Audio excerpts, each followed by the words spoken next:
I am fortunate to be joined today by Laura Langmiere, a well known wealth coach.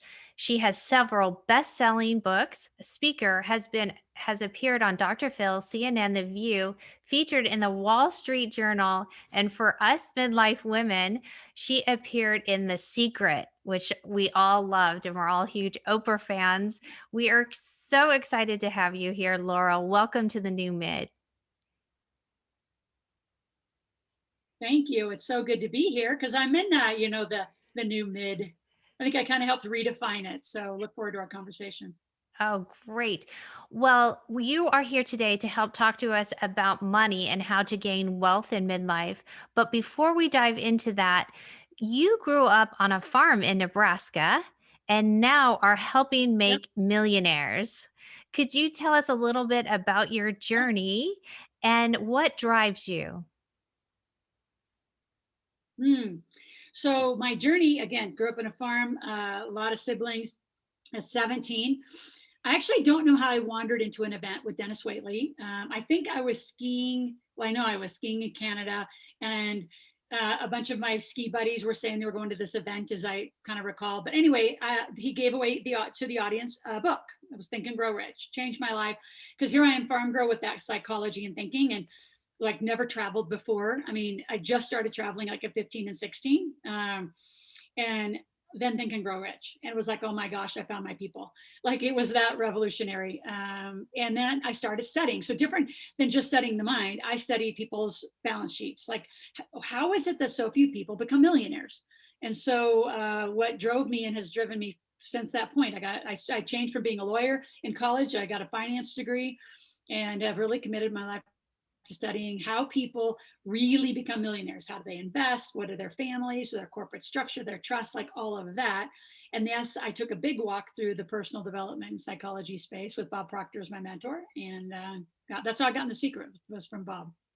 And what Well, drives me is making millionaires. It's not even the millionaires, Michelle. It's actually the moment when the entrepreneur or the entrepreneur gets it, or the mom gets it, or the person gets it. It's like, oh my gosh, this can happen to me too. Like that is what drives me, that moment of the light bulb. Well, what's interesting is a lot of us women, especially in midlife, we have grown up fearing money.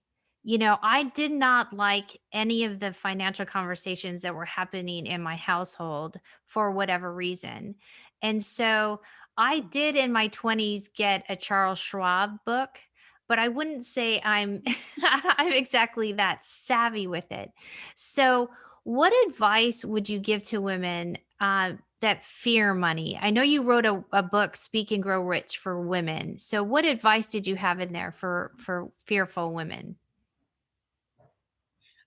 Well, you get what you create and you think about. So the more you fear things, the more you're creating things. And that is the truth. So I actually don't speak to fear at all. In fact, I don't speak to getting out of debt. It's a completely wrong structure. If you want to be wealthy, you will be in good debt. So if all you think about is getting out of debt, you're thinking about, the if you think about a P&L and a balance sheet, you're thinking about the two L's, the loss, your P&L, right? Profit and loss. You're thinking about the loss, you're thinking about liability, which is all you're creating in your life. You've got to think about income and assets. I don't care about if you're in debt. I don't care about what you did to yourself. I don't care if you got divorced 500 times. Like I probably had one of the most expensive divorces on the planet, and rigorous and rough and in the courts and public, and what a mess. So I've been through it all. And I actually started parenting as a single mom in 1999. So my funny story about that, growing up with a farm, mother in Nebraska, is, I called her. I said, I'm going to have a baby. She's like, oh my God, how does this happen? You're not married. And I said, sex. And he's not going to be a dad. Oh my God, you're going to move home. I said, no, I'm going to figure this out. And that was my pivotal. There's a lot of pivotal moments, but I can tell you that one was big. Because I'm going to raise a little soul. I'm going to do it on my own, which I'm not going to do on my own. Then it was, who's going to be my tribe? Who's going to be my home help? How am I, as a woman, I was 34 years old, by the way, going to do all this? And I can tell you, it was not only my thinking, but I didn't fear money. I created money. Actually, the first activity I did when I came up with that little blue strip was, how much money is it going to take for me to live the life I want? I lived on a beautiful condo downtown South, like in Sausalito, California, which is right on the water. I had an amazing lifestyle, and I wasn't going to change it. So for me, I turned back to my company and I said, all right, company, we need an extra $40,000 a month. because I got to buy, at that for the first 2 years, 2 plane tickets, and I didn't have a private plane then. But very soon after that, I bought a private plane, and that's how I rolled. But again, I turned back to my company, and notice, women, that I say, I am not going to create 40,000. The company is going to do it. And it was similar when I bought a plane. All right, company, I need another 50,000 a month. And the demand of creating, which women are amazing creators. We created these little souls out of our stomachs. Like, I mean, are you kidding? Like, we create, it's in us. So the fear has just, here's what I would tell people, just on a simple answer. Lean in and learn it instead of fear it. Like, just understand it. It's not scary. It's like anything else you learned. I mean, you probably didn't know how to cook. You didn't, sure in the hell we didn't know how to have a baby. We sure in the heck didn't have the best book to read them or to raise them. So like anything, learn about it and you won't fear it. What's interesting is you bring up the fact that you were a single mom. And in midlife, Mhm. a lot of us women are and turning out to be single, whether that be through divorce or through death. And quite a few of us Yep. might not have a handle on what our financial situation is. And now all of a sudden, we're being thrown a curveball. Can you speak to that to us and how best to move forward in that situation? Yes, yes, yes. And I mean, I actually created a program for women in that situation. I called it something, it's called The Man Is Not a Plan. And I created it before I even was a mother. Because like in my late 20s and early 30s, for whatever reason, I think there's no coincidences, I was given a whole bunch of widows, right? Where they married equally, a young marriage, long marriages, or, could have even been, one divorce. But, they were with a man for at least, two long chunks or one long chunk of their life. And, women outlive men statistically. 8 to 13 years now is the new statistic. So when you marry in the same age, you kind of grow up together. Your family takes on roles. I call them inherited behaviors. So I wouldn't say the woman's thrown it. The woman, I say, there's unconsciously the family, that's how it happened, right? The man had the money, or they created the money. The women, did the household. However they divided the tasks, I'll say it that way. But I can tell you, A Man Is Not a Plan isn't as fun as the title. It was really about a bunch of widows. To that point, Michelle, they didn't know where their deeds of the house were. They didn't know where any real estate properties were. They didn't know how to even get the stock account. They didn't know half the questions I was asking them. Like, and then here's the constant, it was just heartbreaking, is, don't worry, I have my lawyer and accounting friends handling it. Well, the accounting friends, all they wanted were fees. So they would start selling off these women's property, which, what does that cost? A huge tax burden. These women, I mean, year after year after year, it was the most heartbreaking couple of years of, and I swear, everything comes for a reason, is I created this work for a family has to know its financial situation. Everyone's responsible. I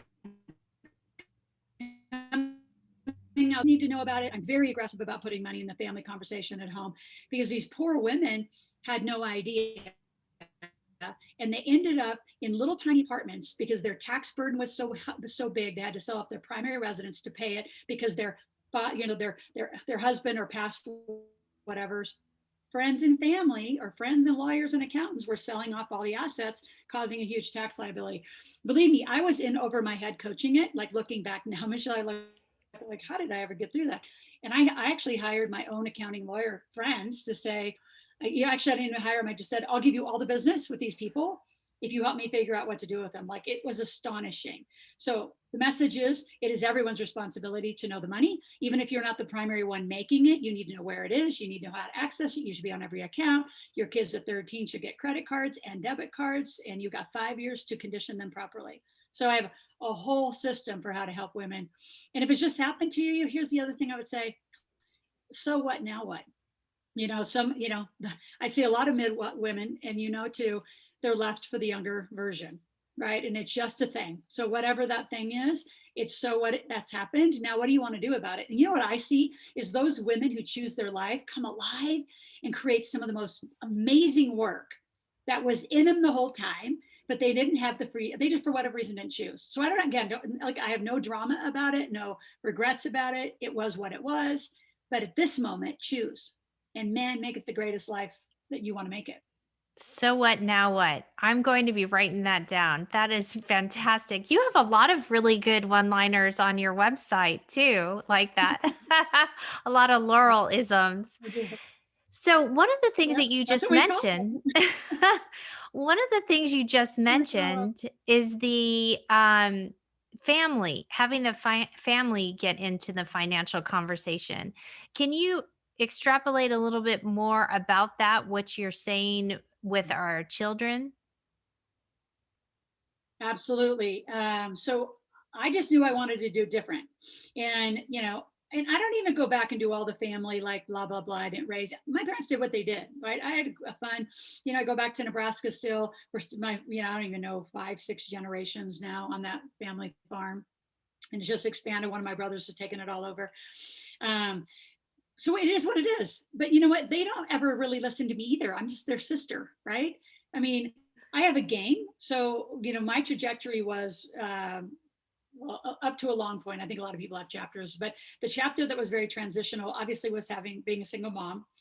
And now I have a daughter. So my son's 21, my daughter's 14. And I made a Millionaires on Paper just because I wanted to just prove, right, from the Think and Grow Rich book, that you literally, like, all this stuff works. So people say, well, you put your Millionaire Maker book out in 2006. Why are you doing 2021? And it's like, well, I had to make sure it worked. So I had to get at least one kid through the mix. I had to make sure it happened. And at 18, I got him an LLC. And now at 21, he's my partner. His college, he's on a huge scholarship, playing football in Georgia, an academic scholarship. But there is that part of flying home that, because we're partners, he gets to come home on a business trip to see his partner, his mother, tax deduction. And I'm going to go out and see him play spring ball, but I'm also offering the football team basic financial fitness. So I'm going to go train the team on what I teach with money, like basic credit card and credits and stuff that most kids don't know. And it's going to be a business trip. So I have a whole structure for how to get your kids through college, not as a cost, but as a deduction. Huge transitional. That's pivotal work that no one's wrote about, especially Schwab, by the way. I had to put that book away, Michelle. But I start really when they're born. So really, women, they say, to his football, his strength coach, he said, my wife and I are thinking about having kids, and he said, oh, like my mom says, you should have kids that are tax deductible. He said, I never knew if I was a deduction or she wanted me. That's kind of our family joke. But seriously, like, I have clients who, the minute they have their kids, they're employed, you get Roth IRAs. Like, there is a structure financially that unfortunately the traditional firms don't teach. And I'm very, like, our kids are geniuses. And we're the ones, typically parents are the ones who suppress them because we don't want to talk about money. I'm going to say we, I'm saying that in a generalization. I always talk about money. But so my encouragement to you listening, you women, start talking about money. And if you're actually, because I was an older mother, if you were a younger mother and you have grandkids, talk about money. I have a game, like, just because I had the cash flow game.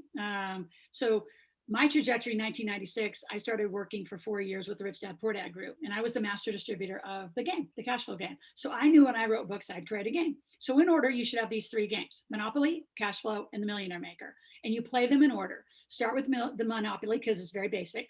Then you go to Cash Flow, which is a little grown-up version of Monopoly. And then the Millionaire Maker is the big one because it has entities, corporations, charities, as everything that you have to do to become a millionaire. But I would say, you want financial literacy in the home, put those 3 games at a kitchen table on a regular basis, and just start the conversation. And if you don't know a lot about it, guess what? The games will teach you. Well, that's Gotta brilliant start. actually. And we play the game of life as well too. And you get a lot of deductions for when Yeah, you have kids in the game of life. that's true. That's true. That's true. And the other one that's a problem solver game that my kids just love, but I like the thinking, if you are thinking about it, is Clue. Oh, There's some yes. deductive reasoning in there that's very, very mental for kids. So, and then there's a whole bunch of games I would never recommend you even buy, but that's fine. That's a different podcast. Yes. Well, it's interesting though, you did mention something about at 13 giving them a debit card and a credit card. Is that for them to build credit? No, because until they're 18, unfortunately, none of that begins. So as a parent, and I've made kids millionaires. So a lot of times, and I'm going to say this to what I say transitional mothers, where you become the empty nester or you got laid off and you're in that moment going, do I want to start a company? Well, of course you do. Yes is the answer. You want to start a company doing whatever you are good at. I'm not going to say what you love to do, whatever you know you could do for today. I call it the 21st century lemonade stand. I don't even care if you start eBaying stuff out of your house. I don't care if you start just doing a little bit of trading your time instead of doing everything for free, right? Which is a lot of women just start doing free coaching and free counseling and all that, no free, right? Because I really want to train your brain to turn on money. So for the child or for the 13-year-old, it's responsibility and it's accountability. And at some level, I'm going to say it's safety, right? Because if they're out, my daughter's extremely active in sports. I'm sure a lot of, other parents are too. Their kids are, is if they are somewhere and they have to take a cab home, they can't legally Uber home. By the way, I figured out how to do a little bit of that. But I mean, just for an emergency, I want them to be responsible. They have to turn in receipts every week. They have to understand where money comes from. They have to contribute to a certain part of it. So I have a whole book coming out.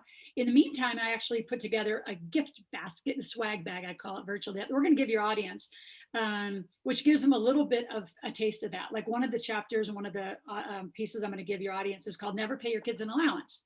So an allowance is like a paycheck. So you're conditioning them to be an employee because there's no associated task, really.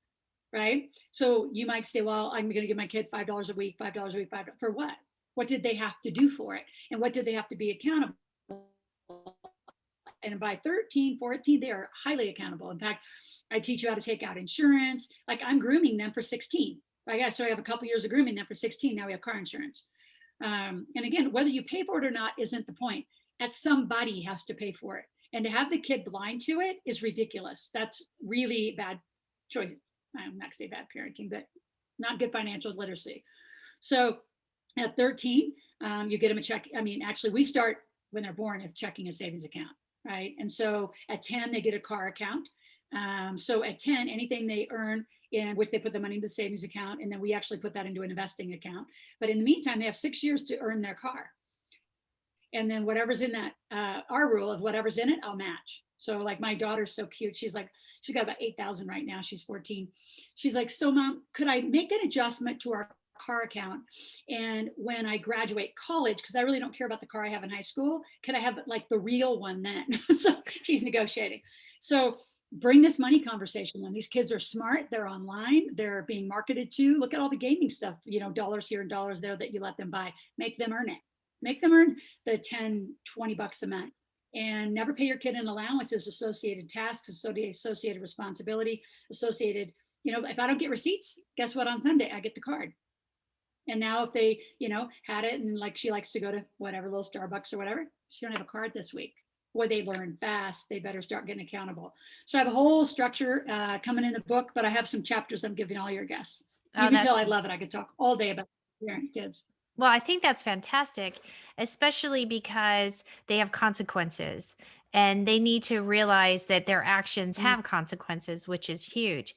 I would love to go back a little bit. You mentioned this very briefly, really quickly, and this is a huge point, is you were saying that if you find yourself in midlife and you are leaving your job or suddenly don't have a job, that you should start an LLC, that your brain stop doing things for free, that your brain needs to associate money with that. Could you dive a little deeper into that? That was really interesting and too you went through it too quick. Yep, absolutely. So we're trained, and I'm not picking, but literally the financial institutes. I mean, the system is trained from the Schwabs, the Fidelities, the traditional banking, Wells Fargo, B of A, wherever. Like just traditionally, we're trained, right? From the financial institutes to the occupational, or to the school institutes, that getting a job is where money comes from. Is that work? What we're trained is that you go to work and you get money. That's not true at all. Money makes money out of money if you know about money, and I'm an expert in money. So I want you to associate how your thinking and behavior, like what you do, changes how you make money. So as a, somebody's working, right? And even if your husband was working, right, for the women that were out there, or your new partner or whatever is working, A job isn't where the money comes from. It just happens to be your choice for now, right? What I want you to associate are tasks, value. Like I produce enormous value in the lives of families, and I get paid appropriately for that, right? So there's an association to tasks. Again, what I'm gonna start teaching your kids when they're younger. But I think a lot of, you know, here's what I would just say about becoming an LLC or becoming a business at 18. It doesn't matter how much money you make. And a lot of accountants and a lot of the crap on the internet says, if you're not making 100,000, it's not worth getting an entity. That's not true at all.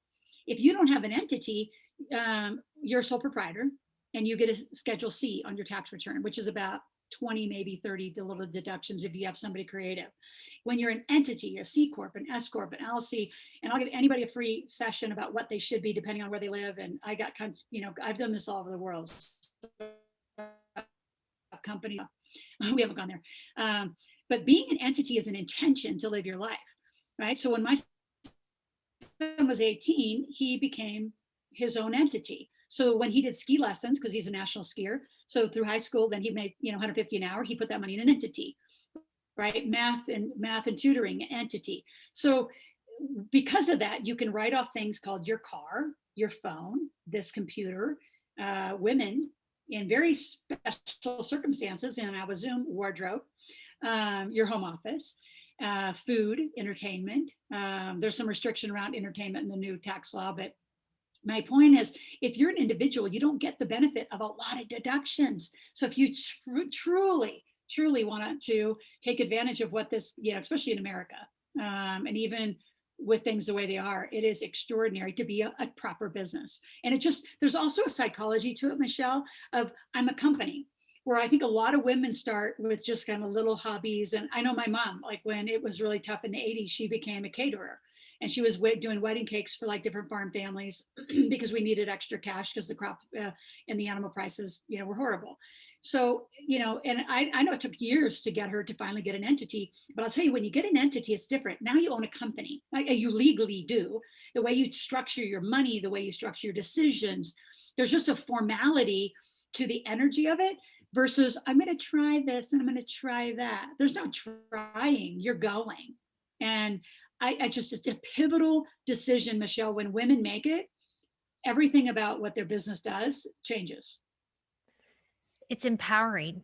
I mean, you just talking about Mm. that right now, I'm like feeling stronger. And I hope the women who are listening to this right now feel empowered and stronger. So thank you so much for that. If someone's having a difficult time getting started, they have this in their minds, it's sort Mhm. of in the back of their, gnawing away. They're in a job that they really don't like anymore. They're getting tired or they see the writing on the wall, but they're feeling a bit frozen. What advice would you give to them Yeah. to get started, to get unstuck? Well, I'm going to gift him one of my books that will help. But I can tell you, welcome to the club, meaning getting started, especially if you're coming from an occupational world, like you've been employed for a long time. And let's just be reminded, school designed you to become an employee, right? Um, like my son is in at Georgia Southern in finance and accounting and says to this day, mom, and he's in like his last junior senior classes, I have never been taught in class what you teach. He said, I've been taught to be a finance manager, an accounting manager. He's getting his CMA. He's becoming, right, they're grooming him in every class to become an amazing employee for someone else, for a big five accounting firm right now, or for, Wall Street. He's taking this class, the Eagles on Wall Street. I mean, and he's just like he sees through it because he sees how we've led our lives as an entrepreneur. But I can tell you, women, it is not just the challenge, it is the challenge to get started. Because when you're coming from that occupational mindset, the skill transfer to an entrepreneur, it's rough. I can just tell you, it's not equal. It's the synonym, like it's just not there. So, because you're not taught cash flow, you're not taught how to market, you're not taught how to sell. And somewhere in between marketing and sales, women, it's going to feel like you're bragging about yourself. And a lot of you don't want to. And I'm going to say, just cut all that BS.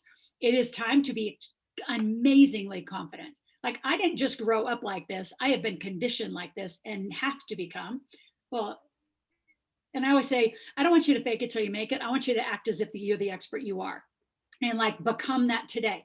Don't grow into it. Don't say, I think I'm ready. You're ready. Like the world's waiting for you. So just like get here fast, get incorporated. You can see how I mentor and coach. So I don't do a lot on the mindset. I mean, even though I've been highly conditioned, I got NLP and linguistics training.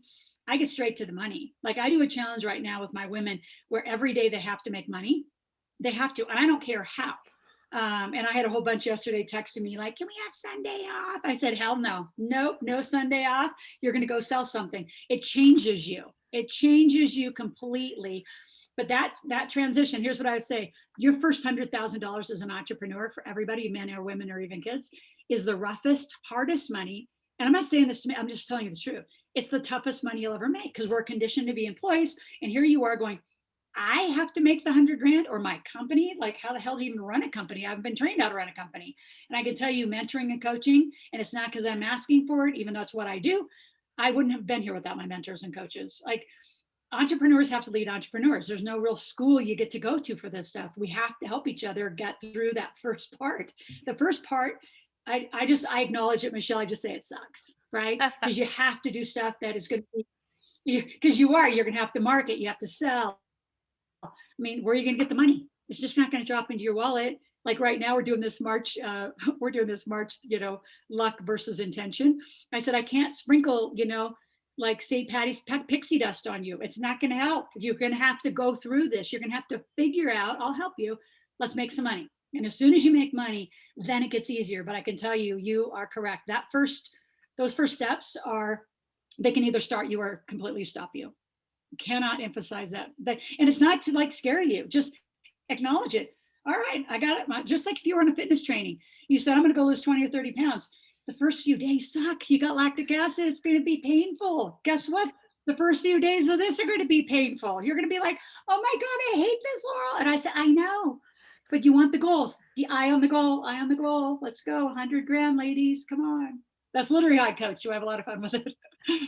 Well, Laurel, this has been so much fun. I can't believe we're at the end of our interview. How can people get in touch with you? Oh,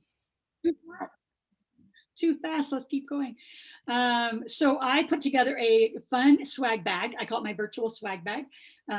So it is Just Met Loral, because you just met me, or you've re-met me. So it's JustMetLoral. You have to spell my name correctly, Loral. It's justmetloral.com/new mid, right? So NEWMID. And inside there is my Millionaire Maker, which is like my signature book. The way to read it is find the story most like your family or your current situation. You will find yourself there. There's 7 families that became millionaires. You're close enough, pick one, and then follow the plan. Then I have your Never Pay Your Kids an Allowance. I taught an entrepreneurial training at UCLA with another amazing entrepreneur. You'll hear that talk. It's hysterical. You talk about Loralisms, talking to 18-year-old, 19-year-olds is awesome. And then put more cash in your pocket. So how do you get those first days started? Right. So it's just an amazing swag bag. I give you some real estate. I was a real estate gas and oil millionaire, and ladies, find a great place. I can talk to you about what to do with your money. Here's what's here. I'll give you the most amazing news between men and women that I coach. I coach them fairly equally. In fact, probably more men than women actually, which is odd. But men tend to like find high level financing and invest faster than women. Women tend to use their credit card to invest. Do not use a credit card to invest. I'll show you how to do it properly. And then once you make your money, put it to work and invest it. Once you do that versus pay off debt, do not pay off debt with new money that, I help you generate. Oh, you know what I'm going to do? I'm just going to throw in a ticket to my marketplace. I do this marketplace where people are guaranteed to make money online. I'm just going to throw in a ticket for all of the women to go get a free ticket. It's usually $97. I'm just going to give you a ticket because it's just going to be pivotal in how you think about the world as a marketplace, because it is. But if you're not conditioned to think it, you're basically walking around consuming versus going, how can I create more for others? How can I help other people and then be paid for it? So I'm going to throw that in. That's an extra little bonus. We'll have to get that all tidied up and given out to everybody, because it will change your life when you see what I'm going to teach you in that marketplace. Amazing. It's so much Thank fun. you so much. There's so much goodies in there. I cannot wait for everybody to download all this. All of the links will be in the newmid.com and wherever you're listening to this podcast. So, Laurel, thank you so much for your time and your inspiration and for helping us women become millionaires or just become more comfortable with money and making money. Thank you so Well, and the last thing I much. want to say is, thank you. Appreciate you. Oh, that's okay. What was the last thing you were going to say? I was just going to say, if you want to edit that in, is women are starting businesses faster because they are typically, especially upon divorce, they are typically the primary. The kids usually stay with the mom, so their need for the money is so much higher. Men hate that I say that, but it's true. And so here's what's interesting: is women tend to move towards that six-figure mark, but not to seven. Only 3% of women Mm. on the planet go into the millions in a business. So I would just invite you women, come join us in the millionaire game. It will change. You want to change lives, make $1 million. Why do you think It that changes. It's is? shockingly different. I think because they're just there is this what I call inherited behavior of thinking they're the secondary income, right, for the family, and they've Mhm. never had to be primary. Where I started as primary, so I started straight out as primary. I think there is some subconscious work around that a lot of women have to have, and I think a lot of women, honestly, they're scared to invest. It's just such a different. I mean, think about it. You mentioned Schwab early on, like Schwab, Fidelity, that give your money to a financial planner is what a lot of people have been trained, and it's not bad. It's not like it's a bad choice. I have money to Schwab too, but it's not like the primary. Like women tend to not run out and go do real estate investing groups. Some do, not enough. Not enough women really get to where high money's made. I don't know. It's an interesting study. Maybe we should take on a little bit. But women, if you're going to go to six figures, go to seven. It's not that much. Here's what I always say: your first six is the roughest six. You might as well go to a seven. You've already got the hard work done. The hard work's your first six. It is not going to seven. 6 to 7 is easy peasy. I can help you do that in a year. It might take a while to get you to that first six because this thing's going to get in your way. And she's pointing to our brain. It's interesting. Our mindset. Yeah. Well, we are working on that Yeah. mindset here at the New Mid, and we are having breakthroughs, and we are going to continue to have that. And Laurel, thank you so much for your wealth of knowledge. And, I'm just fired Thank up. you. So thank you. Thank you. It's great to be here.